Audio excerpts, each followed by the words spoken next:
What is pussy poppin', you beautiful humans? My name is Ariane Andrew. I'm Matt Dillon, and welcome to another episode of Sippin' the Tea. Where we sip the tea and our Girl. guests spill that Get tea. it. Yes. Okay, so we have little Glitty here. And Miss Mama. And we are joined today by Man About Town. You may have seen him with some, some well-known faces, but there's so much more to J.Ryan than meets the eye. He's the CEO of Fly Life Entertainment. What up, what up? How you doing? How are you, man? Oh, I hear you two know each other. Like, take it back. We I do. need you to spill. Me and Ari go way back to like, our parents were friends. Our parents had a mutual best friend. So we knew each other as kids. And then there was this huge gap between like childhood and high school. And in high school, we reconnected in PE, actually. We had the same class. And it was funny because like in the beginning, me and her didn't really see eye to eye. We didn't like each other. We didn't like each other. And then our parents somehow spoke and was like, oh yeah, my daughter goes to that school. And I was like, does she? And then sure enough, it was the girl that I wasn't getting along I with. know about her. Yeah, Rude. She had a really big mouth in high school. you have the nerve to be talking. We were Get it. Was She she was- gin in your drink, girl? She was spilling the tea back then. Let's put it that way. So a lot hasn't changed. No, not at all. No, I think I've definitely grown into myself now where, She's a woman. I'm a woman now. I want to Yes. kind of, give you the opportunity because you are seen with, some people that a lot of people know. Yeah. Million, Tiana Taylor. Yes. We want to know, you see the paparazzi shots. I want to know who you are. Your business acumen. I want to get a little vibe. So just take us through what you do and what's your day to day. So I own an all-around entertainment company. So it specializes in PR, marketing, and then brand consulting. So right now I specifically work with brands, fast fashion brands. One is PrettyLittleThing.com, which is like blown away out here, and then boohooman.com, which is the men's side of boohoo.com. I know that So one. they're They got my credit card. Right. Hello. So I launched them out here because they're from the UK. So I launched them out here 3 years. It'll be 3 years in July. We originally launched with Kylie Jenner and Ray Shermerd, and after that they were just like, let's keep it going, longevity. So I took a backseat to more of the working with celebrities hands-on. Now I still do it with their brand, so I do talent relations for them and all their event-based stuff. Okay. As far as the PR side of my company, I was managing Karuchi. And then Christina and Tiana are just friends. We do work. That's Miss Million for anybody. Christina Milian and Tiana Taylor. Bye. We're all just friends. Like I don't work on their teams, but we still do business together. Like I'll still give like Christina advice and I'll still work on specific projects with her, but she's never been like my client. Y'all kind of like moved into circles as young as. Yeah. Not that we're not. Yeah. not right now. Yeah. But Ari's one of the besties. Yes. So let's just also like dive in because I know that you said you took like, in a sense, like the backseat to kind of work behind the scenes. Yeah. Even though I know since us growing up, you were always doing your acting thing, you're Right. always in the front of the scenes, singing, doing songs and all that. So I know now you're trying to now branch into, the forefront. So Right. let's go ahead and like dive into that So- and tell the audience of like how you're expanding your own personal Yeah, brand. I would say back in the days, from what you knew, back in high school, I was a signed kid, and I was signed to an agency already. Okay. I was doing more so like background acting and stuff. Acting wasn't something I cared about back then, but for some reason I was getting like picture picked to do a lot of Disney stuff, and a lot of shows. They were just like, they kept picking me. It wasn't something that I was pushing for, but my mom wanted me to do the acting world. I was more music influenced. Okay. I was in a music group at the time, and I just wanted that to work. So after we graduated, it was like, it was picking up. Like I had to drop out of college because I was filming so much. And most of the times, as you know, what filming schedule is, you have to be on set sometimes at like 4, 5, 6 a.m. And you're there all day. So my mom was just like, I'd rather you drop out of college versus you fail your classes. So she's like, I'd rather you drop out and go back versus fail your classes and have to go back. So I did. Dropped out and I just focused on acting. It was paying really well. The problem is I was just turning 18 and I felt like I was like losing my childhood. Like I felt like I was losing my teenage years. I get that. Because I literally was always on set. And that was great. Like people were like, damn, like he's really acting, he's doing this, he's doing that. But it was just like, I felt like I was losing it. And I felt like I didn't know what I had. they always say like the things you want the most don't come easy, and the things that you don't care about seem to come easy. And I didn't care about acting, but for some reason I was like booking, and the moment I started to care about it, it's like everything slowed down. It's amazing that perspective that you're giving, because it's like you were, I think you were just touched upon an amazing point that you had it and it was moving, moving, but you made a great point, because it's like people sometimes get what they want and don't realize it's there, but also you made that wonderful point of like not wanting to live in the present and be that teenager and have those moments. Because I think work-life balance, it's hard when you're young. You don't know what this is, and you don't know, is this really what I want to do for the rest of my life? Like, what was that kind of decision? Because you obviously transitioned, towards not being that as the main thing. I think for me, I didn't want to be a starving artist. Most people that move to LA, obviously, they're chasing a dream. Get that ramen, honey. Right. They are chasing a dream. For us, we grew up in this. We're born and raised LA. So I grew up around entertainment my whole life. My mom worked in the music industry already. So for me, it wasn't like, I want to say like almost like I didn't care about it, like I was into celebrities and stuff, and I think celebrities were even more famous back then because they didn't have social media. So when you saw a celebrity, you were more excited. But at the same time, because we come from being here, you're not as, it's just like, I don't know, I get what you're saying. It's like much. from transplanters, not all, but most, when they come here, it's like it almost gives LA like a bad name because everyone's trying to. Look at your child. It does. No, and it does. I didn't say all, but a lot, because it's like you meet a lot of people and they're trying to put on this persona of what they think Hollywood is. And we're like, okay, we've been fake around it till you make it. Yeah, and it's like, okay. But have you noticed that most 1,000%. Not everyone, but also though. check the top 5 actors in the world, honey. We got Kate Blanchett, Hugh Jackman, Beth Felicia. No, you didn't just come for me. I think it's case by case, but I definitely understand being born and raised. It'd be a totally different vibe. Yeah, because for us, it's like I said, the transplants, they come here, they go broke, they have to go home. 100%. If we went broke, we're still home already, And then so that's the ones that go broke and stay here and and that's what you're supposed to do. Yeah. But so I took it for granted. I would say, because I didn't care about it. I had fun with it. I made good money off of it. I got all my SAG vouchers. I didn't even know what SAG was when I started acting. Like, I remember the agent was like, "Oh, you're getting Taft-Hartley." And I'm like, "What does that mean?" And she's like, "You get all your SAG vouchers in one film." That was my very first acting job. I got Taft-Hartley, and I didn't even do shit. Naivety, though, is I think probably one of the best parts of that for you, though, because it's now you're looking at perspective. Well, and that's when I learned that because I didn't care about it, I was getting it so easy, because I would meet so many people on set.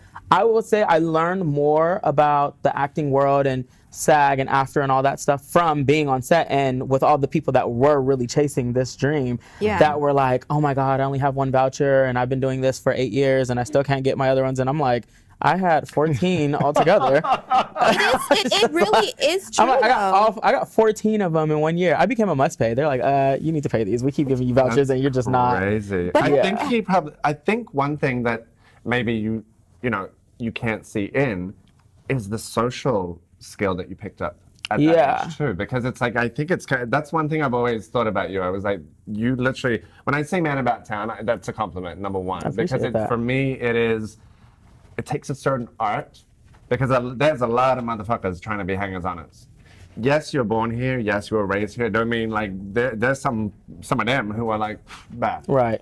The authenticity of who you come across, and it's a track record because you're with the same people all the time. So you for me, that grounding and that when you were younger doing all of this, and maybe not understanding it, but little nuggets of your journey were starting to form there. To be able to do your business, to be able to bring those lessons into what you want to do now in front of camera. And it's crazy because like even on set, I used to be somewhat of an introvert. Like, I was the kid that would get to set and I would find. You say otherwise because you're a friend that I grew up with, so you know me, and I was attached to my friends. Think about when you guys used to bring boyfriends around. I was not rocking with them. They used to be like, "Why you don't like him? Like, become friends with him." Then the moment I did give their boyfriends a chance, I became really close with them, and then they'd break up, and it was like they'd be like, "Well, why are you still hanging out with him?" And I'm like, "Well, they're my friends now." You can't be doing that. Like, it was crazy, but yeah, I used to be an introvert on set. I would sit next to an outlet that way I could keep my phone charged. Back in the days, we had them Sidekicks. I was like, So all you had was aim, and I wanted to be on aim. So I made sure that my phone was like fully charged. And I used to tell myself like, oh my God, go over there and speak to them. Go over there and speak to them. And it was like, I used to bow myself. That's how J.Ryan came about, because my friends know me by Joey. Yeah. I had to create J.Ryan as a personality to open up and be that person to show up and be like, ah, what up? Like, yeah, what up? Like, because other than that, I was not open to newcomers. That's fascinating in life, because I think that's your journey, but I think that can apply to any facet of your life. Sometimes you have to create, even if you don't speak it out there. So just say nobody's on that level, but they're like, in my mind, I'm like, I want to be this, I want to be that. All right, so I'm going to create a little person in the back of my mind. Yo, this is J.Ryan, and look at what that did for you. Yeah. But now, But like, it wasn't fake ever. Ever. I had to learn though, because like my friends were more open to other friends. And when, like I said, I wasn't like, I'm a Taurus, and I was like a real Taurus back then. Like, it was my way or highway. If I didn't want to do it, I was like, no, I don't want to do that. We're doing this. Like, I was like literally that person. But it got to the point where after we graduated, the friends were like, oh, well, they were doing shit and I wasn't involved. And I was like, where was my invite? So I was like, I knew I had to change in order to keep, my flame alive with my friends too. And evolve as a human being. And be more open to things that they wanted to do, instead of just being like, so like, mind you, I wasn't even driving then. Like, she had the car, and I'd still be like, no, she'd have pimped daddy. girl, I'd be like, no, we're not doing that, and you're driving. the damn struggle. But wait, I want to dive deep, because now that we still never really tapped into you now coming in front of the scenes. So how do you feel like the people around do you feel like they're going to be supportive of you now stepping into that new role, and what are you doing? And I guess what advice could you give people who would want to like step into that forefront now? So let me tell you. So after all that, and I went back to college for a little bit after the entertainment world. For me as a teenager, I was still in my music group at the time, and I learned that I didn't want to be a starving artist. My group was very content with being broke. I was not. I knew I wanted to pay for things. I knew I wanted new things. I knew I wanted my own place, like all that. And they were just like so content with the label or the management team paying for everything. And then we were going to have to owe this back. Because my mom worked in the industry, I knew that they were a little new to the game. So I had parted ways, but then I started working at Nordstrom's, because I believe in having a job while you're chasing your dream. Like, I always tell people, like, your dream is secondary. You need a job and then follow your dream after you get off work. But so I started doing that, and I was promoting nightclubs. I got into PR because one day somebody was like, oh, you're a publicist and you do PR. And I'm like, I didn't even know what the hell PR was. So I used to tell people like, yeah, I'm a PR. That wasn't even like, and I didn't even know that wasn't the correct terminology. I was like, yeah, I'm a PR. Like, what do you do for a living? I'm a PR. Because I hated the word promoter, first of all. Yeah. But people knew me from being with celebrities. At the time, we were kicking it with Angela and Vanessa Simmons, who had the Daddy's Girls as a spinoff of Run's House on MTV. And then Rob Kardashian was hanging out with us. And then Leona Lewis had just won X Factor. She had moved out here and was hanging out with us. So our group, and then I had the Cheetah Girls. Mm-hmm. So our group at the time was like dope. Like, and this is the first time I had seen like paparazzi and stuff. And it was just moving. And because bottle service wasn't a big thing back then, I would get them to come to the clubs for free bottles, like without having to pay them anything. I'd be like, oh, come through, I'll give you a table. And they'd be like, okay. Like, so we're walking out of the club, that whole group deep getting papped, and like, it was just dope. It was a dope feeling. But that's when somebody was like, oh yeah, you do PR. And that's when I was like, I don't want to do promoting anymore. I want to figure out what this PR thing is. So I saw an ad on Craigslist that had a PR firm in Woodland Hills, which is where I was living at the time. And they were like, yeah, we're taking interns. So I started interning for the lady. The only thing is I had more celebrities as my friends than she had at her company. Yeah. So I learned right. I don't even know if she's around anymore, but yeah, it was like one of those things where, when you do an internship, you have so many hours that you have to accumulate and so much stuff that you have to do. I knew I had an upper hand, and I knew I'd have to do shit because I knew, like, girl, I'm making your company at this point. So it got to the point where I got real comfortable. I'd be like, oh, I'm gonna work home from today. She'd be like, oh, you the intern, like, girl, you this like, is an my intern. company. And then like not even like a month in, I said, I think you should just hire me because this is just, I'm not gonna keep bringing you people. See, J.Ryan came right out. Right, and she did. She hired me, and then my mom stepped in and was like, well, why make 50% of something when you can make 100% of all of it? And I was just like, well, what do you mean? Stacey. So I remember she helped me launch my PR company, which Fly Life was just strictly PR before. Okay. I fell into management only because of Carucci later on. But I remember the day I launched my company, a friend of mine had a falling out with one of the Simmons sisters who I was working with at the time. So I remember they didn't even come to my launch party because of this fallout between the friends, and because the friend that they fell out with was the girl that I met them through. Okay. I took my friend's side, you know? And I remember the only person talent-wise was Celicia Stowers, who had just won Top Model Cycle 9, came, and then Ari introduced me to this club owner who became my first business PR client based on my launch. And it was such a blessing because I was like, damn, I just lost my 2 main clients at my launch, you know? I mean, But I ended up getting this business PR, which gave me my first retainer. Because with them, I was only working off of commissions, you know? Gotcha. So with him, I was on a monthly retainer, which was great. And then he ended up introducing me to more and more people. And that's how I ended up building my brand and my company. So yeah, but that's how I ended up behind the scenes.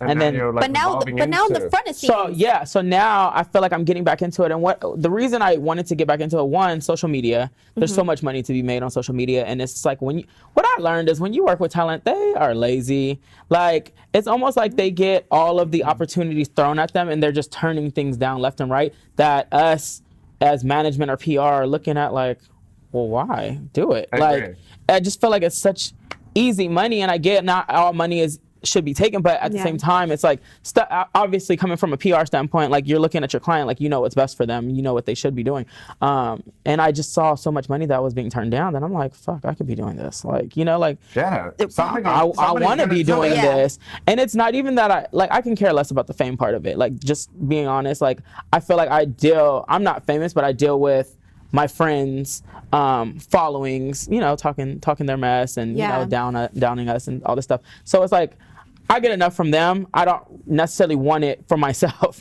So, but I do want that money. I want it. Like I'm that person that's just like, if it don't make dollars, it don't make sense. Like, what's up? Can you say that time? If it don't make dollars, it don't make sense. What's up? Right. I agree. And so I think with my background in PR management, I feel like I can educate as well as build myself up. And so I have built a team. I'm now working with Christina Million's management, who is now working on my vlog. That was the way to start. And then she got me back to talking to social media. Because, you know, I think when Snapchat first started, nobody knew I had a personality. Everybody just took me as like, people would tell me like, oh, I always thought you were this cocky person because you're like this pretty boy and you hang out with all these celebrities. But then when Snapchat came, everybody's like, oh, he's actually really funny, you know? So I felt like, get the glimmer. Yeah. But as things progressed, I started getting into my prettiness, and so everything became just photos. And so nobody's now getting the old me of the funniness. So now I just brought that back. So now I'm like doing my morning rants every morning. I live for his morning rants. Yes, he be going and if in. y'all want to go to a party of his child, you best invite him for a goddamn cup of coffee. Right. Let me I was watching that this morning. I was like, I fucking agree. Yeah. I'm like, ooh, let me make sure I invite him out to the next event that I'm her, I was at. like, girl, you best text him and be like, girl, we want to be at the next event. You best invite him somewhere. Welcome. Thank you. Welcome to our house. Yeah, I try to talk about just like everything that I feel.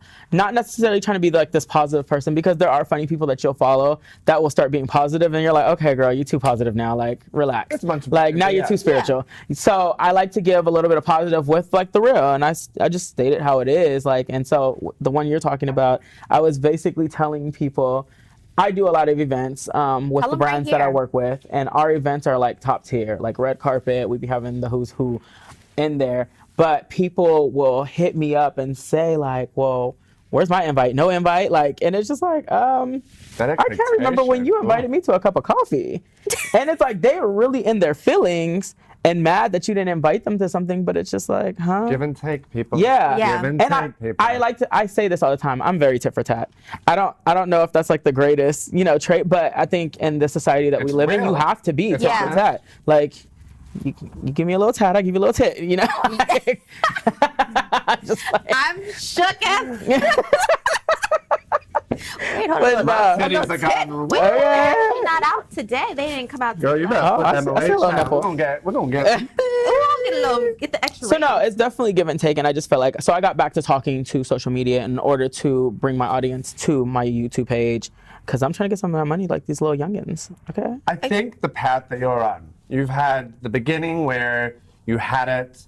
I think you appreciated it, but you didn't really understand it. Exactly. And I think that's youth, that's growing, that's the whole circumstance. You've been in the front row seats to the side of the car, watching all your girls have the. There's nothing that you can't do Right. because you've got the formulas. You've seen Yeah. what works, what doesn't. Right.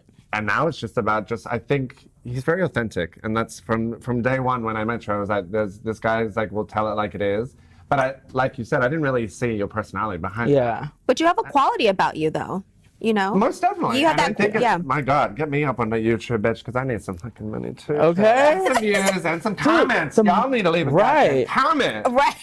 And you got to collaborate with them. Like, that's my word for this year, collaboration. And everybody's like, well, why is that your word? I'm like, because I'm done working for somebody. No, but that's my what's name is that. going to be equal to yours moving forward. Bringing minds together Right. and actually lessons and understanding what you've struggled with. Yeah. Perhaps this person brings strength in. Yeah. Teamwork Why makes not? the dream work. Because It does. it's like everyone will build. Exactly. You can't You build can't do an this shit empire by by yourself, You can't. especially in Yeah. entertainment. And that's a good, and that's something that you have that most people don't have. Like you have the formulas, you have the personality, you have the And connections. the life lesson. You know, so the sky really is, there's no limit Yeah. for you. You know what I mean? And I've known you since day one, and you've always just had that quality about you that you would just attract people. Some people just have it, and some people Yeah. just don't. You know what I mean? So, Yeah. and you have it.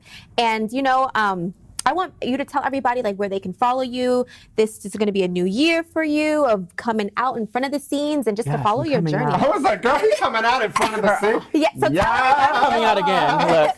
So tell He's everybody. looking fly as a mother. Let me Oh, tell wait, you. you need to Thank get you. up and do a little. I'll go. Nike ain't paying for shit. You better sit your ass. Right. Okay, Nike, Come on, you holler man, at you need me. a check. Okay. Because right now I'm wearing checks and stripes. Kanye, look.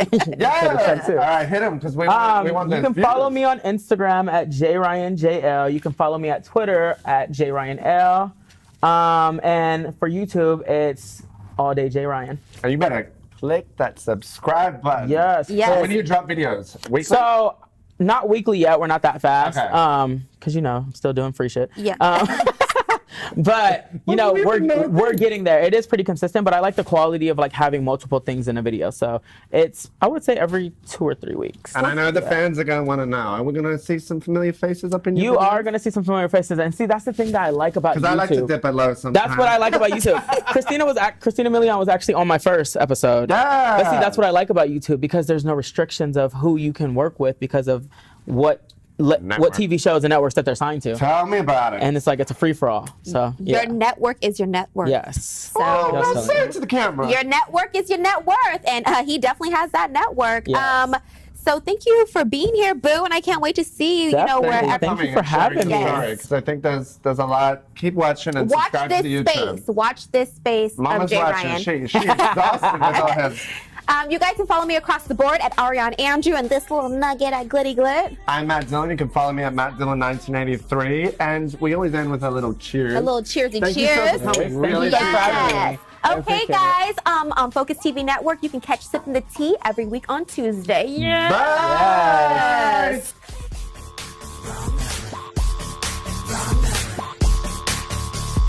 Yeah, you got the wrong number. Click.